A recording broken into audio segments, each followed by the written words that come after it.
Don't know where that's come from, which is quite fun. Have I written a single poem? Is not healthy for creativity at all. Because at the end of the day, who cares? We're all gonna die. Hello there, and welcome to my channel, or welcome back. My name is Priyanka, or PM in writing or on stage, because I am a spoken word poet, aspiring author, and bookish content creator. I also post bookish content on Instagram, so if you have yet to follow me there and check out my Bookstagram, please do. So, can you guess the topic of what we're going to be talking about today? I didn't think so. Although I did introduce myself as a poet and say I am a poet, I have not been writing as much as I would like to.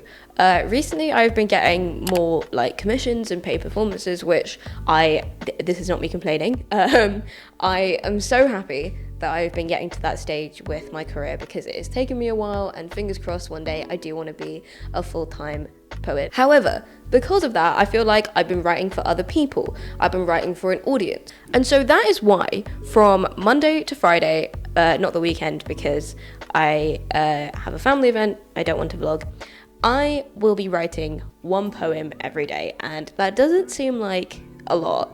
However, as a writer, I feel like most writers have the tendency to be like, yes, I want to write, I'm going to sit down and write, and then of course you just procrastinate on it forever. And the other reason I wanted to do this challenge, aside from forcing myself to write, is because April is National Poetry Writing Month, which is also shortened to napowrimo. And it's not really national. I don't know why we've not changed the name. It's more like Global Poetry Writing Month. And essentially the challenge is throughout the month of April to try and write one poem every day so you come out of April with 30 poems. And I did used to do this a lot when I was younger and when I had more time. Like when I was at university, I used to challenge myself to do the full month, and also before I had my full-time job at Penguin. However, now that I have a full-time job and also like just have to be an adult and look after myself, which is not the most fun, it obviously means I have less time to write. And also because it's been like 2 weeks into napowrimo, and have I written a single poem? No. So I wanted to try and take part in napowrimo basically on my own terms, right? I wanted to get myself to write, but not maybe force myself to write 30 poems, because with the amount of stuff that I'm doing at the moment, your girl would die. And I'm also going to try and participate in London Writers Hour, which, if you don't know, is basically, it's a lovely thing. It's like a Zoom call at 8 a.m. GMT. And how it works is basically you join the Zoom call, everyone sets their intentions for what they'd like to write, and then you write for like 50 minutes. And it is so nice in the morning to just be connected to other writers and, you know, join people from around the world who are also trying to reach their writing goals. So once I have written the poem, I will maybe do a little reading and try and do a little catch up with you guys to maybe just talk about how I felt the writing session went. So yeah, I am very hopeful that I'll come out the other side of this maybe with a good few like first drafts, maybe not completed poems, but either way I'm feeling good. So I will see you tomorrow at this desk in the morning, and let's go.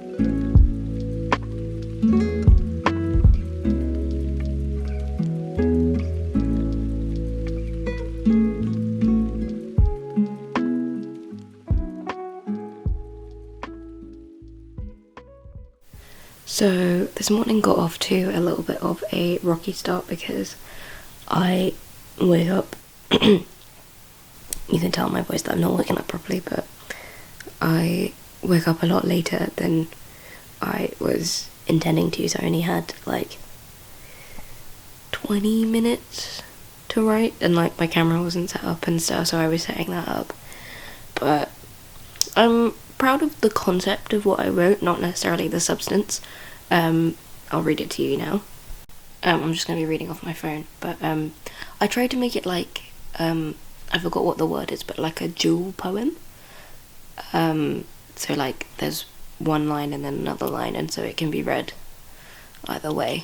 The prompt for napowrimo today was to think about like some of the biggest things in the world, and I have always been really fascinated with like water and the ocean, and that's something that for some reason just comes up a lot in my writing.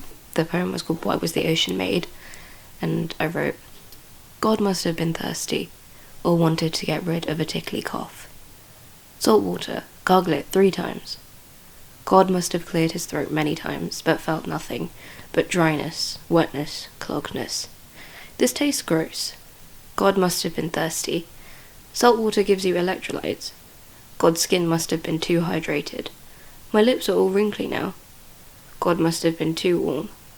Why are you giving me cold water? God must have had a headache he wanted to get rid of. Pinch your nose and drink it. God must have missed the gulping sensation. There, that wasn't so bad now, was it? God must have missed his mum. I guess so. So that was what I wrote, and I feel like I really liked the concept of it, but the execution I'm not so sure. But obviously that's the whole point of like this month and this challenge, is to just write regardless of how I feel about it, regardless of what the poem turns out like. So I'm trying to go with that. We'll see how it goes. But it is currently 9:15, so I should get ready for work because it starts in like 15 minutes. But I will see you tomorrow.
Good morning. It is currently like 9 o'clock. I have just finished writing, and so I thought I'd do a little bit of a check-in.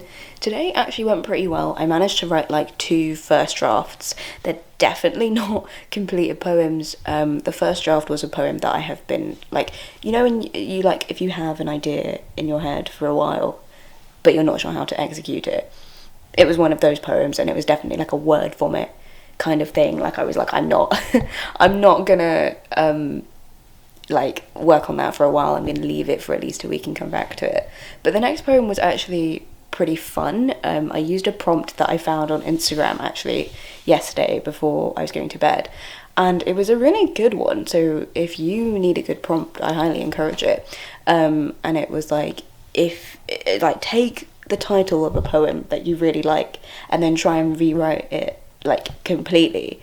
And so that's what I tried to do, because recently we had Paul Tran come to the office because they're publishing a collection with Penguin, and they performed like one of their poems called Lipstick Elegy, and I loved the poem anyways. What you saw me reading earlier was a proof copy of their collection, and I absolutely loved that poem, and I was like, let me try writing something similar. Or no, actually not similar, that's the point. Okay, let me just read you what I ended up writing. Okay, so I used the same title obviously because that was the prompt. So, Lipstick Elegy. I apologise to all the lipsticks that have died on my face, like the brown, pinky, unnamed nude in a green bottle. Sorry, I don't know your name. That my Marcy applied to my face just as we left for my cousin's wedding. Much better, she said, examining the graveyard. Paint black, another commanded me at 14. Dry paint on a dry wall only makes things drier. Like that summer heat. I have always been a performer. I can act femme if I want to. But the leathery skin of my lips know that my lipstick died on the faces of so many girls with theatrical effects. Magicians who sawed themselves in half and put themselves back together in the bedroom. Maybe I write to queerness because I know I cannot touch it. Perhaps I apologise to the world too often. But if my face is a graveyard, let it be known that zombies rise from the dead. Red lipstick, a shade that I know no one can quite name. Covering over blood. That's the one for me. So, like, I quite like the concept of that, kind of similar to yesterday. Sorry if it was shaky, my hand, like, this is a heavy camera and my arm was hurting. So I like the concept of that. I'll definitely be developing it more. Like, it's strange how a lot of the poems that I've written have been about being queer. Don't know where that's come from, which is quite fun. And I think that's the joy of writing poetry and like having a writing session, is that like you never know where you're gonna go and like what you're gonna find out. So that was Tuesday, and I will see you again tomorrow morning. Bye.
Okay, so it is currently 4:44 on Friday, and it is the bank holiday weekend here in the UK. So I have been chilling for most of the day and also being quite indecisive about what I want to do, because my original plan was to like go to a cafe and write, or go to like the kind of like roof balcony bit that we have in our building and write. But as you can probably tell from the way I look, I just got out of the shower and I really don't want to do anything except maybe just lie down and play Animal Crossing in bed. A lot of my resistance towards writing had me reflecting on like why I actually enjoy doing napowrimo and like what the like purpose of it is, right? Because I used to have a lot of more like a lot more structure to it. Like when I first started doing the napowrimo challenge, I would literally make like a list and be like, okay, day 1, day 2, day 3, and have a checklist.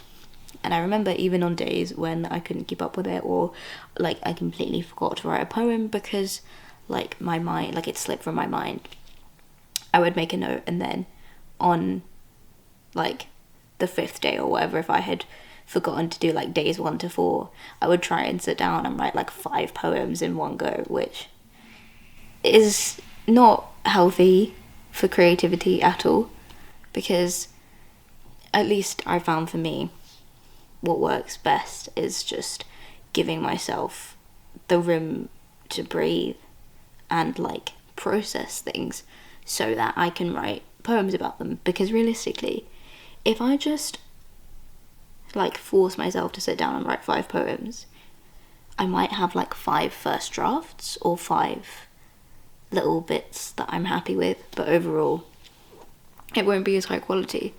And at the end of the day, if I'm not enjoying it, what is the point?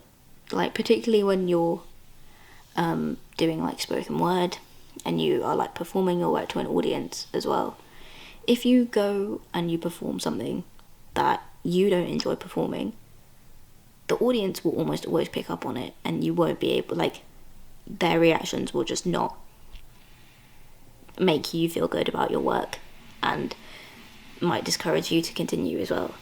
So that was my original plan, and I wanted to get some like aesthetic shots being on the roof or whatever so that I could switch it up a little bit. But part of the challenge, and well, like the reason why this is a challenge, is because it's difficult to just like do the same thing consistently. I feel like that's why there's always a lot of these challenges where like I tried to do this thing, like I tried to make this habit every day for like a week or whatever. That's why there are so many of those, because I feel like a lot of people find consistency hard, and honestly I am one of them. But I feel like what I have come to learn is that in being an adult and having more control over my time and actually being able to like sit down and plan my own schedule and make decisions for myself, just notice my hair, is that although consistency is important, it is more important to listen to your body, because if you are being consistent and you're burning yourself out, like what is the point? You can say that you were consistent, but does it really matter if at the end of it you're like fucking shattered and you're like dead inside? I don't think so. So today I am just going to see if I can maybe write like a cute little haiku, and then like maybe call it a day for today, because I just want to play Animal Crossing. It's been a long week, and it might be fun to write a nice little haiku, because I feel like writing short poetry is sometimes a challenge in of itself. So that's what I'm gonna do.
Hello. So it is now the end of the challenge, and we are back to square one, back at my desk, back with the amazing poem that I was working on.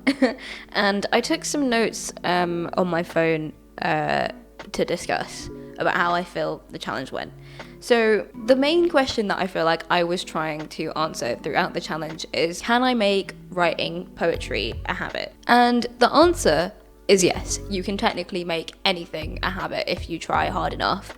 I felt like despite, being on the train, despite going to work, I was trying my hardest to make sure that I was writing something. But I felt like, for me at least, I felt like to what extent did it detract from me being able to be in the moment and write spontaneously? Because I did feel like at points in the challenge I was really burnt out, and sometimes I did just feel like, oh, whatever, I'm just going to write a poem today because I have to, which is not necessarily a great mindset to be in. So I think going forward, something that I want to take away from the challenge is trying to find a balance between my writing as a habit versus my writing as like a spontaneous creative thing. And I feel like something big that I realized is that my writing practice is changing. I feel like when I was 16, 17, maybe even 18, around the first few years when I started writing, I would just sit down and write a poem because I had the time and I felt like it. And I would write a first draft and be completely happy with it and be like, right, that's a poem, it's out into the world. I feel like only now, maybe 5 years later, I'm learning how to edit my poetry and to not just be satisfied with something that I have splurged onto the page or onto my phone, and actually investigate okay, why have I used that word here? What am I actually what do I want the poem to kind of convey? Or what do I want it to, when someone's reading it, what do I want them to feel, right? And I feel like this challenge also made me question, does writing more poetry mean it's better? A kind of quantity versus quality kind of thing. More than the amount, I feel like what I enjoyed more was giving myself the room to fail. And I feel like oftentimes as a writer, particularly as a very self-critical writer, I know writers in general can be quite harsh. I feel like we don't give enough chances to ourselves to fail and just write anywhere and write for the sake of writing. Because, oh my god, that was something that I really missed. But I feel like in the challenge there definitely also were days when it wasn't just idyllic, I'm a poet sitting down at my desk to write. I did prove to myself that the more I flexed that kind of writing muscle, the better I felt about it. I did feel like by Friday I had really kind of come into my own, and that's why the poem that I wrote was something that I was quite proud of. And so I feel like going forward, I want to see if I can maybe find a day or an hour, or maybe doing London Writers Hour on one day when I'm working from home, to kind of give myself the space to write, or edit, or just work on a poem regardless of what the end product is going to be. And so I hope there's something that you can take away from this as well, to just create without fear. Go forth and write or make something, because at the end of the day, who cares? We're all gonna die. So on that positive note, I will wrap up the video here. Thank you so much for watching, and I will see you in the next video. Bye.